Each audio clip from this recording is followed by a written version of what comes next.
है प्रज्वल और इस वीडियो में हम बात करेंगे इंडिया मार्ट इंटरमेश के लेटेस्ट फाइनेंशियल रिजल्ट्स और फंडामेंटल एनालिसिस की।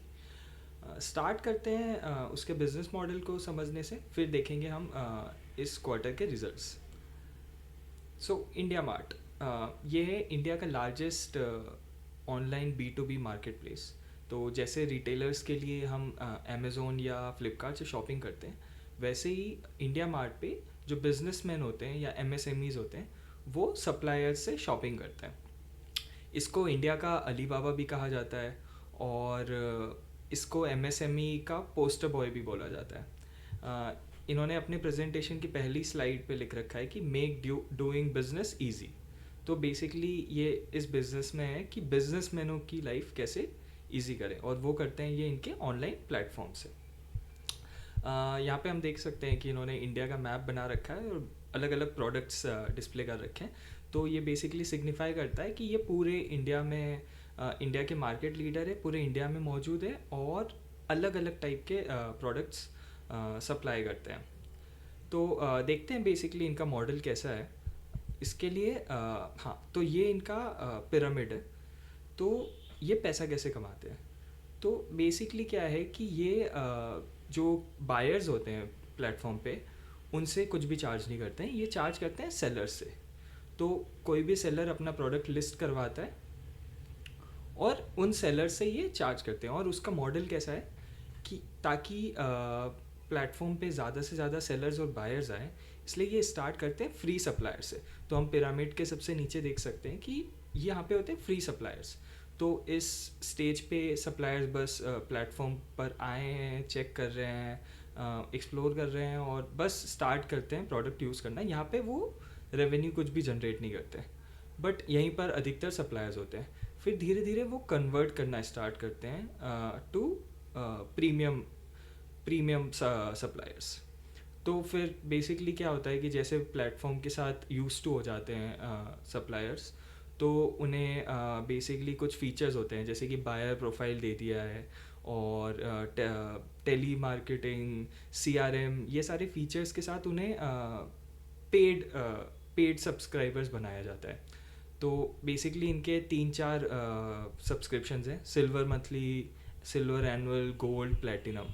इसमें अलग अलग फीचर्स होते हैं। बेसिकली इसको आप इस तरह से समझिए कि कोई सप्लायर है जो एग्रीकल्चर के प्रोडक्ट बेचता है और अगर अगर उसके पास कुछ ऐसे फीचर्स आ जाते हैं कि वो डायरेक्टली सिर्फ ऐसे बायर्स को टारगेट करे जो एग्रीकल्चर के प्रोडक्ट्स खरीदते हैं, या फिर जब भी कोई सर्च करे तो उनके प्रोडक्ट सबसे पहले लिस्ट में ऊपर आए, तो इस तरह के फीचर्स इन पेड सब्सक्राइबर्स को दिए जाते हैं और इस तरह से इंडिया मार्ट का रेवेन्यू जनरेट होता है।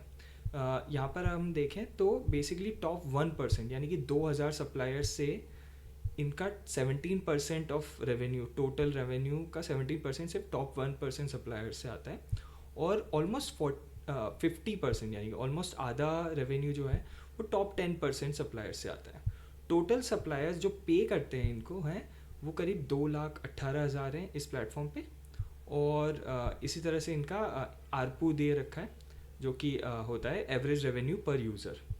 तो यहाँ पे देख सकते हैं कि टॉप 1% का जो आरपू है वो बहुत ज़्यादा है, क्योंकि वो प्लेटिनम यूज़र्स होंगे, वो पे करते हैं, वो मतलब बेसिकली 10 लाख रुपए हर साल का पे कर रहे हैं प्लेटफॉर्म को यूज़ करने के लिए, क्योंकि वो उनको ऐसे फीचर्स भी मिल रहे हैं और वो सेल्स भी बहुत ज़्यादा कर पाते होंगे। तो अब हम डाइव करते हैं इनके लेटेस्ट रिजल्ट्स की ओर। ठीक है, तो रिजल्ट्स में सबसे पहले हम देखेंगे टॉप लाइन, यानी कि रेवेन्यू। तो ये सारे नंबर्स हैं मिलियन रुपीज़ में।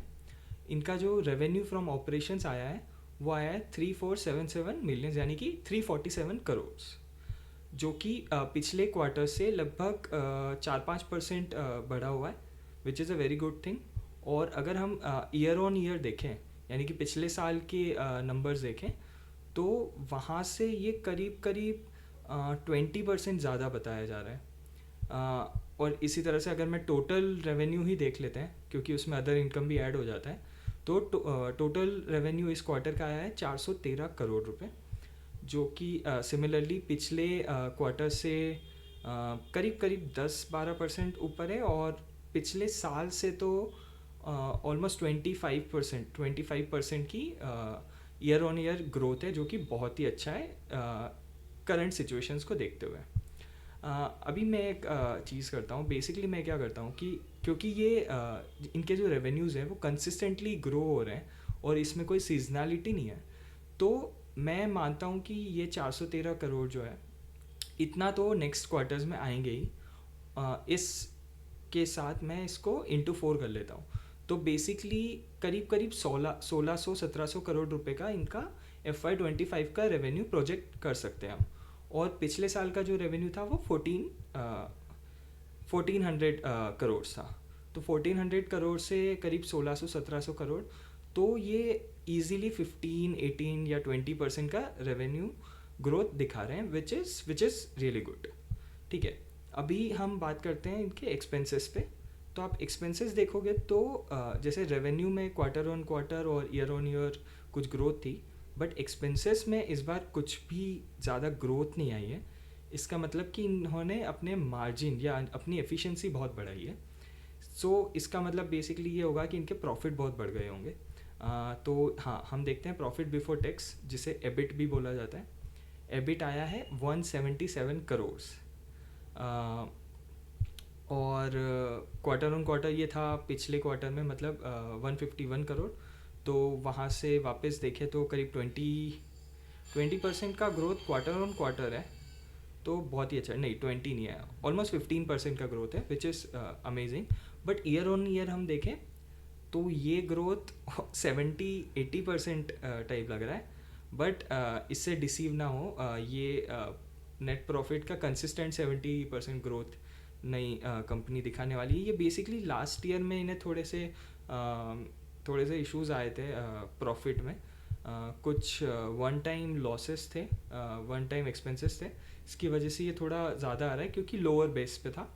बट ओवरऑल देखें तो 177 करोड़ का प्रॉफिट आया है, जो कि अच्छा मतलब इनके ग्रोथ प्रोजेक्शंस के हिसाब से मैच कर रहा है।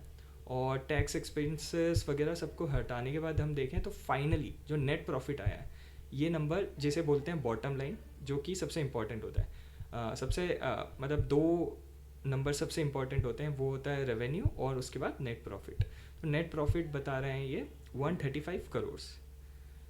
इसका जो ग्रोथ है वो क्वार्टर ऑन क्वार्टर और ईयर ऑन ईयर बहुत अच्छा है। मतलब जो ग्रोथ का परसेंटेज है वो एक्चुअली ऑलमोस्ट 90% हो गया है, इसको मैं कंसिडर नहीं करूँगा। बट 135 करोड़ का नेट प्रॉफिट बहुत अच्छा है। इसको वापस अगर हम इंटू 4 करें और एनुअल प्रोजेक्शन करें तो ये मेरे हिसाब से 540 करोड़ रुपए का FY25 में नेट प्रॉफिट कर सकते हैं। और पिछले साल कितना था वो, ये था 334 करोड़। सो 334 करोड़ से डायरेक्ट 540 करोड़, ये हो जाएगा करीब करीब 50%, हाँ 50% के ऊपर का नेट प्रॉफिट ग्रोथ, जो कि बहुत ही अच्छा रहेगा। और मोस्ट लाइकली ये हो जाना चाहिए क्योंकि नेट प्रॉफिट्स रेगुलरली इंक्रीज ही हो रहे हैं कंपनी के। ठीक है, तो इसके आगे और हम देखते हैं कुछ और ऑपरेशनल मैट्रिक्स। हाँ, तो ये हम बेसिकली देख रहे हैं पिछले 9 सालों का क्या परफॉर्मेंस रहा है कंपनी का। तो जैसे मैंने बताया कि मैं अज्यूम कर रहा हूँ कि क्वार्टरली इनके जो प्रॉफिट्स है वो बढ़ते रहेंगे। वो क्यों अज्यूम कर रहा हूँ, क्योंकि पिछले 9 सालों से इनके रेवेन्यूज़ या इनके सारे जो मैट्रिक्स हैं वो कंसिस्टेंटली इम्प्रूव ही होते आए हैं। तो जहाँ FY16 में इनके रजिस्टर्ड बायर्स जो 27 मिलियन होते थे, वो बढ़ के 194 मिलियन हो गए, ऑलमोस्ट 28% का CAGR। और पिछले नेक्स्ट ईयर मतलब जब 10 साल हो जाएंगे इनके, तो बेसिकली ये 10 गुना हो जाएंगे, 27 का ऑलमोस्ट 9-10 गुना हो जाएंगे, तो जो कि बहुत अच्छी बात है। यानी कि ये नंबर दर्शाता है कि प्लेटफॉर्म के यूज़र्स कितने सारे हैं। इसी तरह से एक्टिव बायर्स, तो टोटल रजिस्टर्ड बायर्स से थोड़ा कम होगा एक्टिव बायर्स, कि कुछ लोग सिर्फ आके देख के चले जाते हैं, राइट। तो वो है 19%। ये बाकी के जो नंबर्स हैं वो भी इसी लाइन में होंगे ऑलमोस्ट, मतलब सारे नंबर्स 15 to 25% के बीच में। ट्रैफिक हो गया, या इसको बिजनेस की इंक्वायरीज देख लें, तो पिछले 10 सालों में कंपनी का प्लेटफॉर्म जो है 19-20% पे ग्रो कर रहा है। इसमें सबसे इम्पोर्टेंट एक नंबर जो है वो है पेइंग सप्लायर्स। तो पेइंग सप्लायर्स में हम देखते हैं कि बेसिकली ऐसे इनके सब्सक्राइबर्स जो कि इन्हें पे करते हैं, जहाँ से इनका रेवेन्यू आता है, ये नंबर बहुत इंपॉर्टेंट है और ये 72 से 214 तक बढ़ गया है।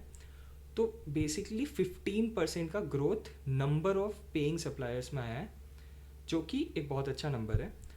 और दूसरा है आरपू यानी कि ये पेइंग सप्लायर्स तो हो गया कि टोटल नंबर ऑफ लोग कितने जो इन्हें पैसे दे रहे हैं, रेवेन्यू दे रहे हैं। आरपू हो गया कि पर पर्सन पर पेइंग सप्लायर उनका रेवेन्यू कैसे कितना बढ़ रहा है। तो वो बढ़ के 6% CAGR से 33 से ऑलमोस्ट 53 हो गया है। तो जब हम ग्रोथ देखते हैं, हम जब कंसिडर करते हैं कि रेवेन्यू का ग्रोथ कितना हुआ है, तो आप बेसिकली पेइंग सप्लायर्स और आरपू दोनों को ऐड कर सकते हैं। तो टोटल रेवेन्यू ग्रोथ जो आएगा वो इसके अराउंड आएगा, विच इज़ 21%।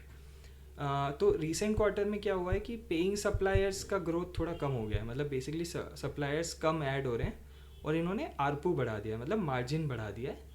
तो ये ज़्यादा अच्छा नहीं है। अच्छा ये होगा कि सप्लायर्स बहुत ज़्यादा बढ़े। अगर सिर्फ आप रेट ही बढ़ाते रहोगे तो चांसेस है कि सप्लायर्स थोड़े नहीं, मतलब उन्हें अच्छा नहीं लगेगा और शायद सप्लायर्स को प्लेटफॉर्म छोड़ने का भी रिस्क रहता है। तो बेस्ट होता है कि सप्लाई यहाँ से ज़्यादा ग्रोथ है। बट ओवरऑल टोटल पिछले 10 सालों में 20-21% से ये कंपनी बढ़ते आ रही है। और मैनेजमेंट के अगर कॉन कॉल सुने तो उनका प्रोजेक्शन भी यही होता है कि हम 20-25% से एनुअली ग्रो करना चाहते हैं। तो अब हम आ जाते हैं कंपनी के शेयर होल्डिंग पैटर्न पे और हम आगे देखेंगे इनका चार्ट और वैल्यूशंस। तो सबसे अच्छी बात जो शेयर होल्डिंग पैटर्न में नज़र आ रही है कि इनका जो प्रोमोटर होल्डिंग है वो 49% है और ये काफ़ी टाइम से 49% है, मतलब कि प्रमोटर्स बेच नहीं रहे हैं स्टॉक और एक हेल्दी उन्होंने स्टेक बना रखी है। एक और चीज़ अगर आप डिटेल में रिसर्च करेंगे तो देखेंगे कि ये अदर्स वाला जो सेक्शन है विच इज़ रिटेल पब्लिक, वो पिछले 1 साल से बहुत कम हुए जा रही है, जिसे मैं बहुत अच्छा मानता हूँ। क्योंकि जब रिटेलर्स कम होते हैं और इंस्टीट्यूशंस की स्टेक बढ़ती रहती है तो जनरली ये बेसिकली एक कॉन्ट्रा कॉल हो जाता है कि लोग लाइमलाइट में नहीं है स्टॉक और आगे इसके बढ़ने के चांसेस बहुत ज़्यादा है। सिमिलरली ये सारे म्यूचुअल फंड्स है जो इसमें इन्वेस्ट कर रहे हैं और म्यूचुअल फंड्स रेगुलरली अपना स्टेक बढ़ाए जा रहे हैं। ये 25% है, पिछले कुछ क्वार्टर्स में ये थोड़ा कम हुआ करता था।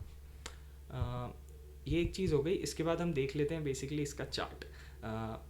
तो ये वही 2019 के अराउंड कंपनी IPO में आई थी और 2020 में ये स्टॉक बहुत ज़्यादा चला था।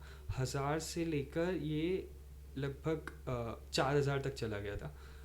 ये स्टॉक एक बार स्प्लिट और बोनस हुआ है, अदरवाइज़ पहले ये प्राइसेस अलग थी। बट हाँ, तो ये 3-4 गुना हो गया था एक बार में और वहाँ से अभी 4 साल हो गए हैं और कंपनी उसको टच भी नहीं कर पाई है, ऑलमोस्ट उसके आधे रेट पे अवेलेबल है। 4 सालों में इसके फंडामेंटल्स, इसका प्रॉफिट, रेवेन्यू ऑलमोस्ट सब डबल हो गया है, लेकिन स्टॉक प्राइस आधा हो गया है। यानी कि इस टाइम पे स्टॉक में बहुत फ्रेंजी बनी थी और अभी ये मतलब बिल्कुल ही फॉरगॉटन मल्टी बैगर स्टेज पे ट्रेड किए जा रहे हैं। इसका मार्केट कैप देखें तो ऑलमोस्ट है 18,000 करोड़ रुपीस। और अगर आपको ये ध्यान है, हमने जो नेट प्रॉफिट का प्रोजेक्शन किया था वो था 540 करोड़ FY25 के लिए। तो अगर उस हिसाब से हम देखें तो इसका पी निकल के आ जाएगा FY25 का लगभग 36, जो कि TTM करंट पी जो है वो है 49। तो 36 के पी पे ये स्टॉक बहुत ही रीज़नेबल लगता है और इसे सबको स्टडी करना चाहिए। थोड़ी बहुत डिविडेंड यील्ड भी देता है, बट शायद इस साल इन्होंने डिविडेंड इतना दिया नहीं है। बट ये ग्रोथ कंपनी है और प्लेटफॉर्म कंपनी है, बहुत अच्छा बिजनेस है, इसको देखना चाहिए। चार्ट की बात करें तो मुझे तो यहाँ पे एक पैटर्न दिख रहा है, ये एक बहुत ही फेमस पैटर्न है, इसको बोलते हैं cup and handle pattern. Obviously technically थोड़ा ये सब्जेक्टिव होता है, किसी को दिखता है किसी को नहीं दिखता है, बट मुझे लगता है कि ये एक बहुत ही अच्छा रेंज है, विच इज़ ये 3000 का जो रेंज है, 3300 3100 3200 का जो रेंज है, अगर यहाँ से ये ब्रेक करता है तो इसमें बहुत ही सिग्निफिकेंट अपमूव आने के चांसेस है। ऑब्वियसली ये सारे मेरे बस पर्सनल ओपिनियन है, और ये बहुत ही मतलब सिर्फ 20 मिनट्स का रिसर्च है। अगर आपको इस स्टॉक में कुछ भी इंटरेस्ट है तो ऑब्वियसली आपको अपने फाइनेंशियल एडवाइज़र या खुद की रिसर्च करनी चाहिए। बट हाँ, ये मुझे इस स्टेज पे स्टॉक बहुत ही इंटरेस्टिंग लग रहा है। बस तो मेरे हिसाब से बस इस स्टॉक के बारे में इतना ही था। अगर आपको ये वीडियो अच्छा लगा है तो प्लीज़ इसको शेयर कीजिए, और अगर आपके कुछ व्यूज़ है तो कमेंट कीजिए। प्लीज़ प्लीज़ सिर्फ मेरे कहने पे या ये देखने पे इस स्टॉक में इंटरेस्ट मत दिखाइए। बट मेरा मोटिव इस वीडियो से ये था कि हमें कैसे किसी स्टॉक में की रिसर्च करना स्टार्ट करना चाहिए, वो समझाने का। तो होपफुली आपको ये वीडियो अच्छा लगा है, और अगर अच्छा लगा है तो प्लीज़ शेयर कीजिए।